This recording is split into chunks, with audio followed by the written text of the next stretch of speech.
Welcome to my video series on getting into different types of flying on a budget. I'm covering everything from the super cheap to the expensive. No matter your budget, there is a way to live that childhood dream of flying. This video is about microlights.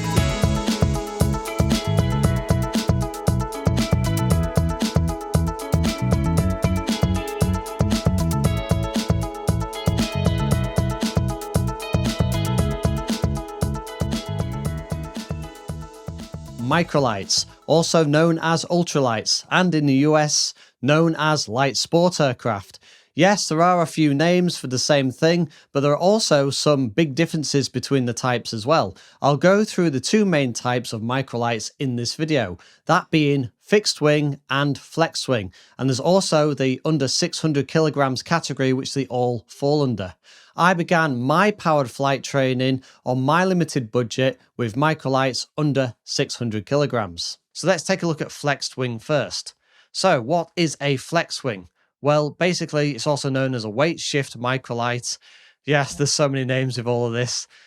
This contraption looks like the love child of a hang glider and a powered power glider. They are normally a big synthetic cloth wing on a trike, and the pilot controls the craft by shifting the trike position relative to the wing via an A-frame, which the pilot holds onto, holds the bar at the bottom. So some physical effort is required with this one, and in strong winds it can cause a problem. Like the power parachute, you can go many places because it has a motor.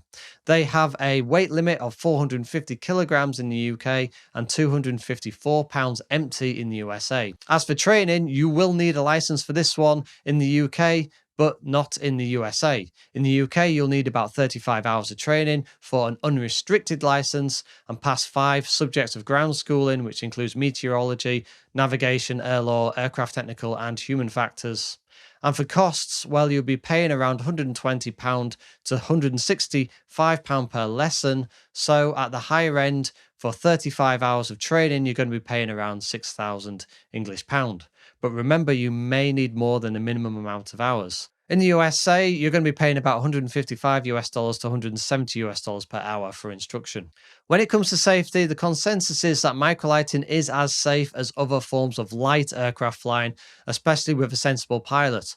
One issue for flex wings is the wind. They are limited to fairer wind conditions, meaning there are fewer flying days when you can go due to the weather. However, with less flying days, you might find it harder to keep current, and having less practice over a period of time can lead to problems. So my final thoughts on the flex wings, and this goes for the other types of flying that I've mentioned where the pilot is external. You're going to need the right equipment in order to keep warm, and also these type of flying, well, it's all impacted quite severely by the weather. You're going to be going up in lower wind conditions and in better weather conditions.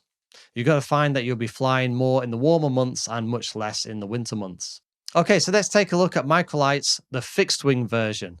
So they are also known as ultralights. They are basically the very light aircraft category of the USA. In the UK, we were restricted to 450 kilograms in weight for the aircraft, but now that's recently been up to 600 kilograms. So this brings them right in line with the USA's light sport category. In Europe, they're basically two-seat hobbyist aircraft that often have a Rotax engine that are very economical to run because they use MoGas fuel, which is your regular car fuel, although ethanol E5, rather than the more expensive avgas fuel. They are made to allow people with modest budgets like myself to get into flying. You can't do instrument rating or night flying with them, but you can fly away from clouds in sight of the ground, which is basically VFR flying, hopping around from your local airfields and the occasional international flight for fun. This is the kind of flying that I've done for 10 years in the UK. In the UK, it's the same training syllabus as with the flex wing, obviously just on a different type of aircraft, so it's going to cost around £6,000 English pound. In the USA, to get that light sports pilot's license, you're going to require at least 20 hours of flight time and sit some ground school exams. In the UK, we have a really messy situation with licenses, and Brexit certainly hasn't made that any more simple. It's made it more complicated. So I won't go too much further on licenses in this video. If you want to know more, you know where to look. So, costs for Flexwing Microlighting. Expect to pay around $5,000 to get that light sport aircraft license in the USA. And again, it'll be about 6,000 English pounds in the UK to get the Microlight license. Remember, this is all heavily dependent on fuel costs, though, so it might be a bit more expensive depending on the time you're watching this video.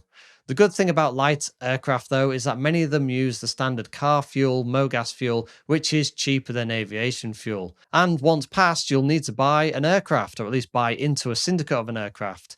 So aircraft in this category are on a permit to fly, which covers ex-military aircraft, amateur-built aircraft, also known as experimental in the USA, and microlights. The permit to fly allows people to carry out their own maintenance on their aircraft, which can be a big cost saver and a great way to learn the inner workings of your aircraft. Really valuable knowledge to have. An affordable way to buy is to set up a syndicate. For example, take a aircraft that's about £32,000 and is 10 years old or more, such as an Icarus or a Eurostar. Split that between 4 people, that works out at about £8,000 each, and hopefully it should hold its value, especially if it's on the older side, because it's already gone through its depreciation. Then there's the 50-hour services and annual inspections, hangarage, and also insurance to consider. These costs are likely to be around $2,000 for hangarage a year, $1,000 for maintenance a year, and $2,000 for insurance for the 4 people, which is going to total to about £5,000 per year. Now, you may also need to do some big replacements from time to time, which is going to cost even more, but you're splitting it between 4 people. So you're looking at a minimum of £5,000 per year on the overheads, split 4-way, that's about £100 per month. Then per hour on fuel, it might do about 17 litres on a Rotax engine at, say, £2 per litre, so that's £34 per hour to fly. Those figures are not out of reach for most people with a stable job. This is how I started in my mid-20s, and I think a lot of people might want to look into this if they want to get into powered flight on a modest budget. As for safety, light aircraft are similar to other forms of aviation. You'll be flying during the day away from clouds. Most accidents happen on landing, so just keep up with regular practice, stay informed, and fly with other syndicate members that are also pilots that can perhaps mentor you. Light aircraft have a strict regular inspection schedule, so they are very well looked after. Feel free to hit the comments to tell me and the viewers what your thoughts are on the safety of microlights and light sport aircraft. Also, if you are a pilot in the under 600 kilogram category, use the comments to share your experiences. It'll be great to read stories from other fellow light sport aircraft pilots, and we can help to promote the sport. Next, we'll look at aircraft that are heavier than 600 kilograms, the light aircraft category. It's here where you need to start if you want to become a commercial pilot and do things like flying at night in bad weather or in low visibility, and flying abroad in more capable aircraft with multiple engines. You'll find the video here or see the link in the description.